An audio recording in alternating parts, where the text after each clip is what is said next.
Everyone, today we will talk about the synthesis of the deoxyribonucleotides, that how the ribonucleotide leads to the formation of the deoxyribonucleotides. So first thing first that you need to remember is that the purine synthesis pathway only led to the formation of the ribonucleotides. It does not lead directly to the formation of the deoxyribonucleotide. Deoxyribonucleotides are in turn formed from the ribonucleotides. So let's talk about the synthesis of deoxyribonucleotides. Here we have drawn the structure of the ribose sugar, the basic structure of the ribose sugar. We will go into detail later. It at the position number 2, this is the position number 2, 1 2 3 and 1 2 3 4, and here will be 5. So at position number 2 there is the hydroxyl group, and inside there is the hydrogen group. At this oxygen, when this oxygen is removed, the compound will be called the 2-deoxyribose. Now the removal of this oxygen will be called the reduction. So the enzyme will be called the ribonucleotide reductase. Now let's go into detail that how this pathway is mediated and how this reaction proceeds. First of all, the enzyme which is called the ribonucleotide reductase only acts on nucleoside diphosphate, that it will not act on GMP or AMP. It will only act on GDP or ADP. So let's start with the GDP, that how this GDP will be converted into 2-deoxy-GDP. Deoxy-GDP. Okay, now for the removal of this oxygen group, we need to have if we have two other hydrogen groups, and then this oxygen can combine with two other hydrogen atoms, and the water will be formed. So in this enzyme, the ribonucleotide reductase, let's draw here, for example, let's suppose that this is the amino acid sequence of the enzyme called the ribonucleotide reductase. At the two amino acids there are the mercapto group or sulfhydryl group, also called the sulfhydryl groups.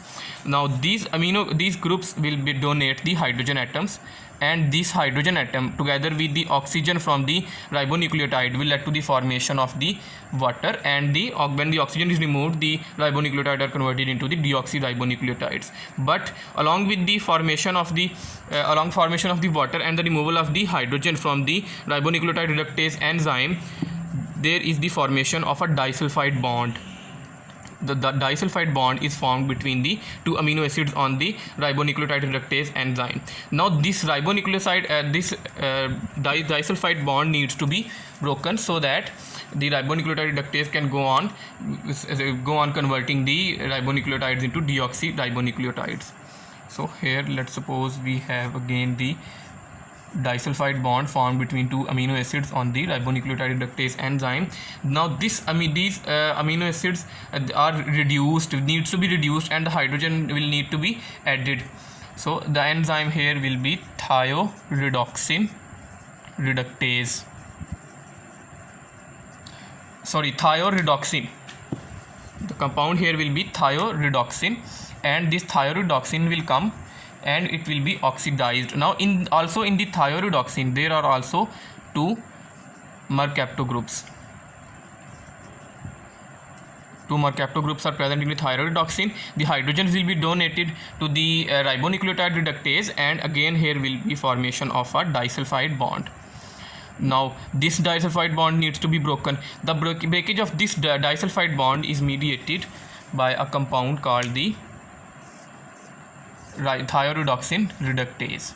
Here disulfide bonds are formed between the amino acids on the thioredoxin reductase. Now the thioredoxin reductase is converted into its normal form by another enzyme called the thioredoxin reductase. Basically this enzyme will take two hydrogen atoms from NADH, and it will donate these hydrogen atoms to the thioredoxin, and thioredoxin will be converted into its normal form, and it will be reduced, and the NADH will be converted into NAD. and basically this thioredoxin in this way convert the thioredoxin into normal form, and then this thioredoxin will convert the ribonucleotide reductase into normal form, and this ribonucleotide reductase will go on for converting the ribonucleotide into deoxyribonucleotides. This thioredoxin is a selenoprotein, which means that it has selenium as a cofactor. In the next video we will talk about the synthesis of the pyrimidines. Thank you.